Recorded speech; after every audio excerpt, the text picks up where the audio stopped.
तो हम लोग लास्ट क्लास क्या पढ़े थे, ट्राइंगल के बारे में, कि ट्राइंगल क्या होता है। ट्राइंगल का 3 वर्टिसेस, 3 एंगल, 3 साइड वगैरह वगैरह। Angle sum property of triangle पढ़े थे कि तीनों एंगल का सम कितना होता है। उससे हम लोग फर्स्ट एक्सरसाइज RS अग्रवाल का किए थे। अब इसके बाद सेकेंड एक्सरसाइज करेंगे। और सेकेंड एक्सरसाइज करने से पहले बहुत इंपॉर्टेंट प्रॉपर्टी पढ़ेंगे, जिसका नाम है एक्सटीरियर एंगल प्रॉपर्टी। क्या नाम है? Exterior angle property.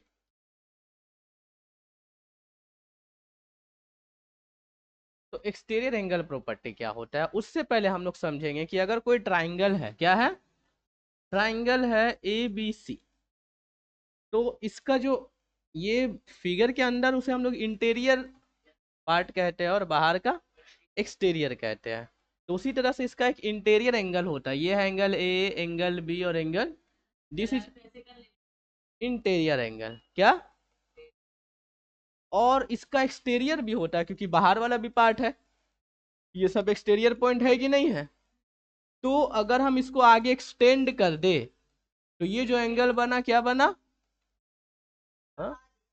एक्सटीरियर मतलब बाहर, एक्सटेंड। तो ये जो ACD बना वो क्या बना? Exterior angle. और यहाँ पे जो ACB बना वो इंटीरियर एंगल। ठीक है। तो इस तरह से ये सब में होता है। अगर हम इसको इस तरह से CB को CA को बढ़ा दिए, एक्सटेंड कर दिए, तो ये एंगल बना। इसमें हम यहाँ पे दे देते E, तो ये क्या हो जाएगा? BAE। बीच में पड़ रहा है ना? क्लियर है ना? और फिर अगर हम इसको बढ़ा दे रहे हैं, तो यहाँ पे जो एंगल बना, मान लो F दे दिए, तो CBF या FBC, जो भी। समझ आई बात? तो इसका 3 इंटीरियर है तो 3 एक्सटीरियर भी है। तो यही हम लोग पढ़ेंगे, एक्सटीरियर एंगल प्रॉपर्टी क्या होता है। अच्छा, एक और बात, अगर ये C क्या है, इसका एक्सटीरियर एंगल है ACD, तो अगर इसका अपोजिट इंटीरियर एंगल का बात करेंगे, ACD, सॉरी माफ करना, ACD, तो ये जो ये एंगल है, इसका अपोजिट इंटीरियर एंगल क्या होगा? एंगल A और एंगल B, अंदर का। C नहीं, ये वाला नहीं होगा, ACB ये नहीं होगा, क्योंकि ये है, इसे हम लोग कहते हैं एडजेसेंट एंगल। क्या कहते हैं? क्या होता है एडजेसेंट एंगल? कि अगर मान लो इस तरह से कोई एंगल है, और अगर हम एक और लाइन रे खींचे, तो ये दोनों एंगल क्या हो गया? Adjacent angle. एक और एंगल बना दिए, तो ये दोनों एंगल एडजेसेंट नहीं होगा, क्योंकि बीच में पड़ोसी हो। जैसे ये रूम हम लोग का, नहीं, इक्वल एंगल नहीं है। देखो समझो हम क्या बोल रहे हैं। जैसे कि ये रूम, ये कॉमन दीवार है, अब बगल में दुकान है साड़ी वाला, कपड़ा वाला, तो हम लोग क्या हो गए? एडजेसेंट हो गया। अब उसके बाद अगर रूम होता तो हम उसके साथ नहीं होता, क्योंकि बीच में है ना, तो कॉमन दीवार होना चाहिए। उसी तरह से कॉमन रे होना चाहिए दोनों के बीच में। अब ये और ये दोनों को कॉमन रे नहीं है, ये इसका एडजेसेंट हो जाएगा। समझ गया? तो एडजेसेंट एंगल मतलब ये दोनों क्या है? एडजेसेंट एंगल है। और इसका अपोजिट मान लो, अगर हम यहाँ से ये दोनों को देखें, तो अपोजिट में ये है और ये है कि नहीं है? उसी तरह से अगर मान लो हम यहाँ पे ऊपर में है, तो इसमें जब adjacent interior opposite interior angle का बात किया जाए, तो ये और ये, इसको छोड़ के। और अगर हम यहाँ से देखें, तो ये और ये। समझ रहा है बात? तो एक समझ गया?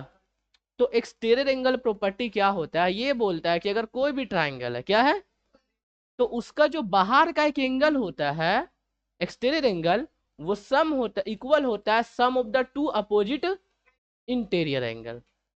क्या बोले? कि कोई भी एक्सटीरियर एंगल ट्राइंगल का इक्वल होता है sum of the two opposite interior angle. मतलब ये ACD जो है, एंगल ACD बाहर का एंगल है, ये इक्वल हो जाएगा angle A plus angle B।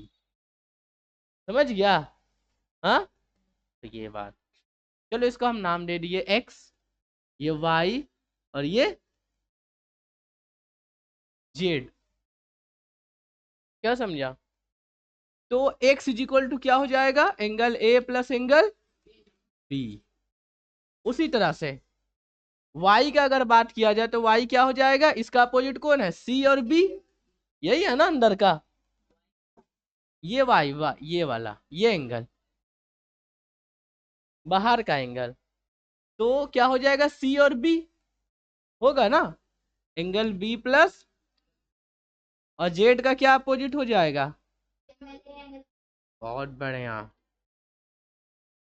इससे फायदा क्या होगा, इससे फायदा क्या होगा कि बोलेगा अगर कोई ट्राइंगल इस तरह से है, ठीक है, अब बोलेगा ये मान लो 50 डिग्री है, हमें ये निकालना है, और इसका बाहर का एंगल दे दिया रहेगा मान लो 100 डिग्री या 90 डिग्री, तो बोलेगा हम एक्स का वैल्यू निकालो।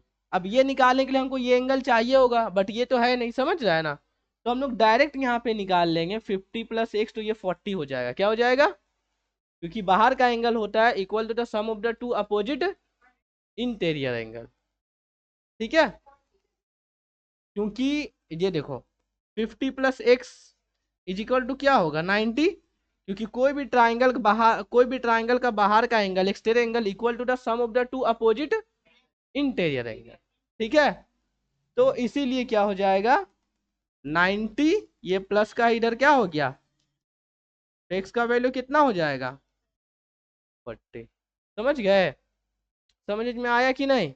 इसको स्टेटमेंट में लिख सकते हैं हम लोग कि एक्सटीरियर एंगल,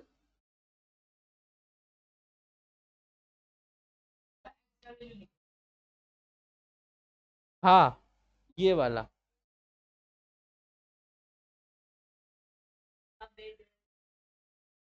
क्या हुआ, ये वाला, देखो क्या बोल रहा है अभी पहले समझो, एक्सटीरियर एंगल जो होता है वो किसका इक्वल होता है, sum of to opposite, exterior बोल रहा है, अपोजिट इंटीरियर एंगल, समझ गया ना बाबू। तो कोई भी ट्राइंगल का जो बाहर का एंगल होता है वो इक्वल होता है दो अंदर का अपोजिट इंटीरियर एंगल का इक्वल, सम होता है ना, सॉरी। तो जैसे कि ये क्या है 90 था, तो 90 इज इक्वल टू 50 + x लिखे, ये प्लस इधर गया तो x का वैल्यू कितना हो जाएगा, समझ गया है, बोलो, बहुत बढ़िया। तो ये बात है, इससे हम लोग करेंगे क्या, क्वेश्चन, हाँ ट्राइंगल तो कर ही रहा है। तो अब देखो ये एक ट्राइंगल तुमको दिख रहा है, देखो सब लोग बहुत लोग कर लिया है, जो नहीं किया हम उसको बता रहे हैं कि ए है, बी है, सी है और डी है, तो ये 75,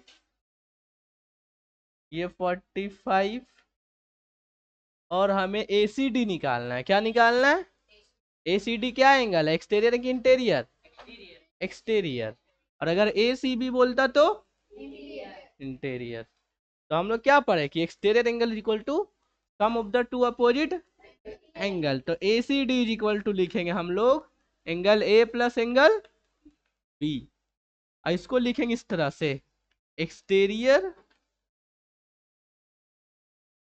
एंगल प्रॉपर्टी, क्या लिखेंगे,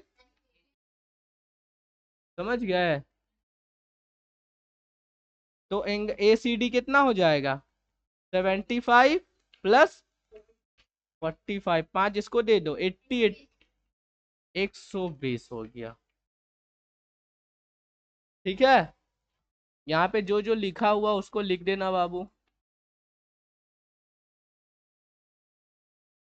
और ये हमारा आंसर हो गया।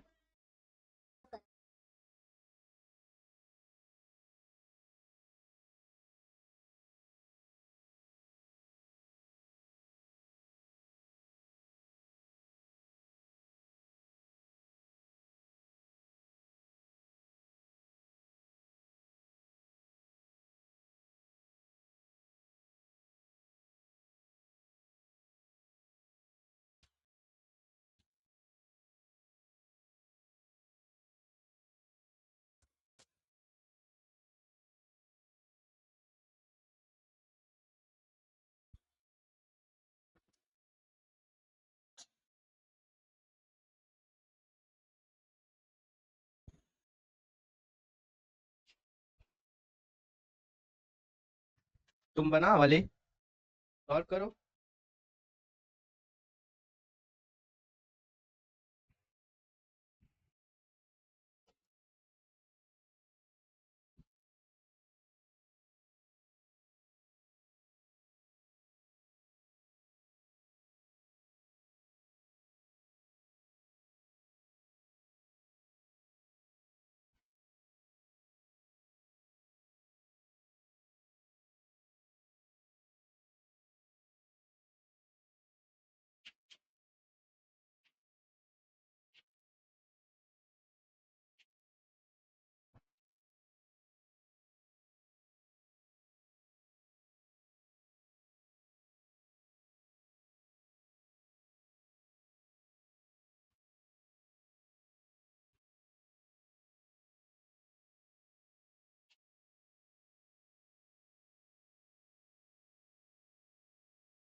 सही है, बहुत बढ़िया बनाया। ठीक है, तो सही है। देखो ये क्या किया है, हमें क्या क्या चाहिए था, एक्स और वाई का वैल्यू। बी 68 है और ए सी डी 130 दिया हुआ था। तो हम लोग को पता है कि कोई भी बाहर का एंगल जो है वो इक्वल होता है अंदर का दो एंगल का सम का। तो एंगल ए और angle B is equal to A C D. इसका अपोजिट कौन है, ए और बी। तो ए है एक्स और बी कितना है। अब देखो यहाँ पे एक्स यहीं पे रहेगी और ये प्लस का उधर भेज दिए तो माइनस एक्स का वैल्यू 62 आ गई। अब ये 62 आ गया तो फिर हम लोग को एंगल एंगल सम प्रॉपर्टी पता है क्या होता है, तीनों एंगल का सम 180 डिग्री से जो है angle A angle B angle C क्या हो जाएगा 180। एंगल ए 62 अभी जस्ट निकाले हैं और 68 है और सी हमें निकालना था, सी मतलब वाई है ना। तो सी का वैल्यू 50 आ गया प्लस माइनस करने से, तो ये वाई का वैल्यू आ गया 50। अच्छा, वाई को हम लोग कोई और तरीका से निकाल सकते हैं क्या, सी को, इसको, किससे, नहीं, लीनियर पेयर, लीनियर पेयर, क्या, कैसे क्या होता है लीनियर पेयर कि y plus 130 is equal to 180। Because ये एक क्या है, लाइन है और ये पूरा कितना बना रहा है, तो ये और ये मिला के 180, और ये आराम से बन गया 180। उससे भी आसान हो जाएगा।